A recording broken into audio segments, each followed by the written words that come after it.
Hello there, I'm MountBane27 and this is Dean of Doom, the show where we give grades to classic and contemporary Doom wads. Why? Because ranking things is fun. Today's episode will be dedicated to Thy Flesh Consumed, a fourth 9-level episode for Doom which was released in stores with the Ultimate Doom in 1995. This is the final set of classic Doom levels that id Software ever worked on, with old hands John Romero, American McGee, and Shawn Green each contributing 2 maps, rounded out with submissions from Tim Willits, who went on to work for id, and John Anderson, aka Dr. Sleep. This episode was shoehorned in as a prequel to Doom 2. Even by id standards, the story element of this one is very lazy, and can be thought of as a sort of DLC, except back then it came for free if you bought the original game. Hope the Ancient Gods Part 1 is worth it, folks. Anyway, I wanted to knock this one out because it's the last big classic Doom release that I haven't covered on this channel, and seeing as I don't have the willpower to cover the master levels at the moment, it'll probably be the last commercial Doom release I cover for quite some time. Let's get to it. Before we dive in, here's how the show works. We'll give each level on the wad 2 grades, one for quality and one for difficulty. We grade quality from A to F, and difficulty from X to E. X for extreme, E for easy, and A through D in between. A grade A level is fun, memorable, visually distinctive, creative, and a fair challenge. Lower grades indicate the level lacks some or all of these qualities. Bear in mind that I'm just an average Doom player, and these reviews reflect only my opinions, so our definitions of difficulty and great map design will surely differ. Disagreeing is part of the fun, after all. At the end of the day, this show is really about spreading the joy of Doom, so let's do so. For those new to the show, here are the rules. 1. We play on ultraviolence. 2. We play each level from a pistol start. 3. In order to review the wad, I must have played it at least twice. 4. Saves are allowed but discouraged. And 5. I go for 100% kills in all levels, making exceptions in cases where it's just not worth it. I play on Z-Doom with compatibility settings on strict. Now, to the wad. E4M1, Hell Beneath. It's illegal in my state to write a review about Hell Beneath without including the following disclaimer. This map only has 9 health bonuses and no power-ups or recovery items except for 1 green armor. Okay. Now that that's done, Hell Beneath is more survival horror than Rip and Tear. It's another example of American McGee's minimalist style. His map is about as spacious as a box of saltine crackers and covered in slime, which you'll have to take a dip in to get this rocket launcher. It's functionally impossible to kill everything in the level without it. Shotgunners have never seemed more threatening. Every time you get clipped by one, you can kiss that health goodbye for good. The teleporter traps at the beginning and in the Red Key building are almost guaranteed to chip away at your health, and this map's 5 barons will gulp down the majority of your ammo, including all your rockets. McGee springs 4 of them at once on you when you activate this torch secret, which famously displays the 9-inch nails logo. I didn't get any footage of it because I was too busy running away like a bitch. Hell Beneath is an easy map to hate, but you know what? I admire it, because it plays as evil as it feels. That's what Doom is all about, isn't it? Grade B. Difficulty B-. E4M2, Perfect Hatred. The story goes that John Romero started working on this map at midnight and finished at 6 AM, but frankly I find that a little hard to believe, because Perfect Hatred is about as good a map as Romero ever made, at least from a gameplay perspective. It's very intense and demands boldness and creativity from the player if they want to succeed. This opening with the slowly converging cacodemons is a pressure cooker, and very likely to do you in if you don't find this rad suit and supercharge. I like to shoot the barons through this window so they don't bother me later. Oh yeah, there are a dozen barons in this map by the way.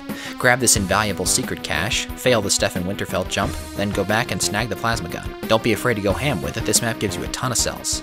Perfect Hatred limits your ability to run around more than your typical Doom 1 level, and while Romero toyed around with this in some of his Doom 2 maps, Thy Flesh Consumed seems to be where he fell in love with the concept. Very, very in love. The only part of Perfect Hatred I'm not wild about is his boring cave full of specters, cacos, and barons. I guess I can forgive it for being the worst room in a map that took 6 hours to make, but it's not like he only had 6 hours. When you've got the blue key, trigger this caco door, run back to the start, and find the teleporter that opened up, which lets you nuke the Cyber Demon and gives you a BFG, at which point the level is over. Perfect Hatred is a ripping good time, probably the level I come back to most in Thy Flesh Consumed. Grade A-. Difficulty B-. E4M9, Fear. Not to be confused with map 26 from Scythe, which actually deserves its title, E4M9 is a tan, overly symmetrical dud that does nothing to justify its secret status. This opening fight is fine, but after that the level goes nowhere. I don't understand why this big arena is so empty, and the Baron placement in this brown room is just awful. He can only really attack you from one side, so he's not even a threat. I'm pretty ashamed that I almost let this level kill me. Surviving it is almost always an afterthought. The less said about this one, the better.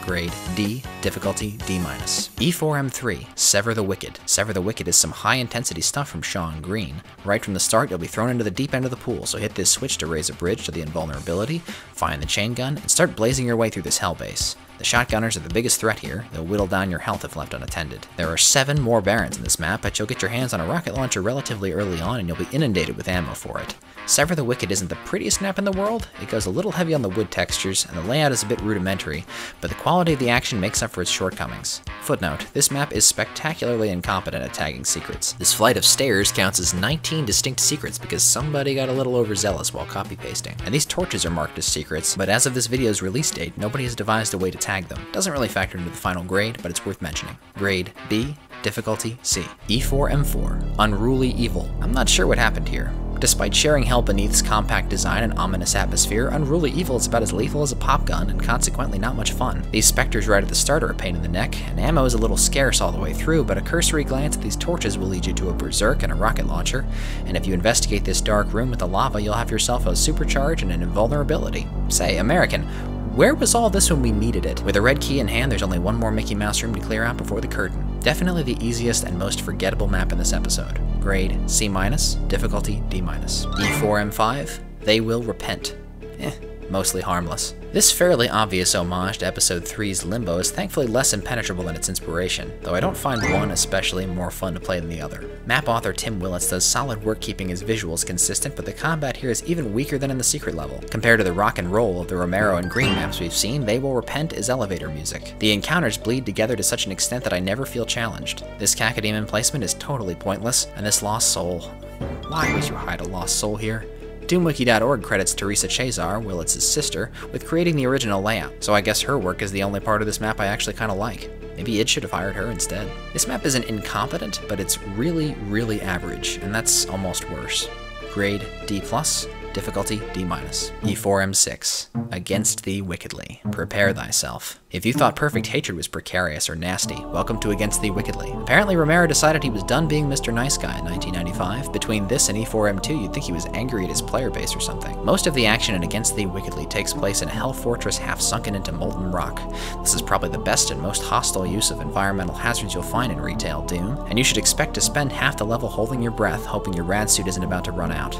Romero's secrets aren't exploitable so much as necessary in this map, this hidden plasma gun especially. It's the kind of secret you're not even happy to find because it just makes you think of how many times you suffer through the level without it. Picking up the red key causes a cyber demon to appear at the exit, and killing him is non-negotiable, as the exit is hard-coded to stay closed until he dies. Without this tucked away invulnerability, which you'll have to step lively to use properly, taking on the cyber demon in his cubbyhole is suicide. I hated this level for a long time. You could even say I hated it with Perfect Hatred, but bearing grudges hurts no one but yourself. With a bit of distance and perspective, I can appreciate Against Thee Wickedly for its creativity and superior architecture, and the demands it made on the player in terms of resource conservation and route planning were ahead of its time. Congrats, John. You're a genius and an ass. Grade B+, difficulty B. E4M7, and Hell Followed. I can never remember the title of this level. This is the lone map by Dr. Sleep in TFC, and he's got a memorable name, so this is the Dr. Sleep map to me. This is another technically fine but functionally boring map, though it's not as much of a snore as Willits' levels. It goes a little heavy on the linear hallways and right angles for my liking, but the lighting isn't bad for its time, and the marble sections look nice. Compared to the submissions from id's original Gangsters, this map is toothless. Dr. Sleep overloads you with rockets and cells, gives you a superfluous BFG, and this invulnerability pretty much defeats the purpose of the Cyber Demon encounter. At least the outdoor area is pretty fun to tee off on. The Dr. Sleep map has its moments, but it's a little formulaic and coddles the player too much to earn my respect. I guess I'm just jaded. Grade C, difficulty D-. E4M8, Unto the Cruel. Easily the best boss level in Ultimate Doom by virtue of the fact that it's an actual level, Unto the Cruel can look daunting to a first-time player, but it's a piece of cake if you know where to look for help. Interacting with this hanging corpse at the start grants you a fully loaded chain gun, which you can use to decimate this opening hit scanner room. This stone garden full of ammo and power-ups isn't a secret, but it sure seems like it should be, and if you run right past the Spider Mastermind and hump the wall, you'll find a BFG, which makes this final room a complete joke. I don't appreciate having to jump into super lava to kill these pinkies and specters, and I'm pretty sure I never got 100% kills in this level till recently because of these Baron closets. I have to say though, Shawn Green is underrated. His TFC levels are way more fun to play than McGee's, more memorable than Willits's, and less exasperating than Romero's. His visual style is utilitarian at best, but I think he held his own against the big boys. Grade B-, difficulty D.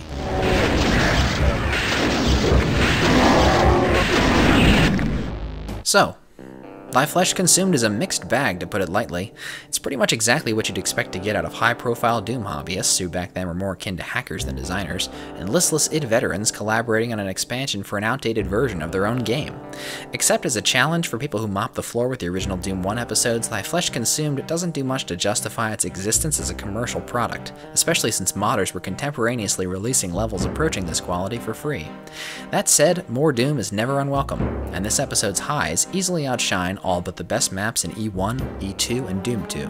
My final grade is a C+, most comparable to the Shores of Hell for its unevenness and fleeting genius, but never scraping the lows of Inferno.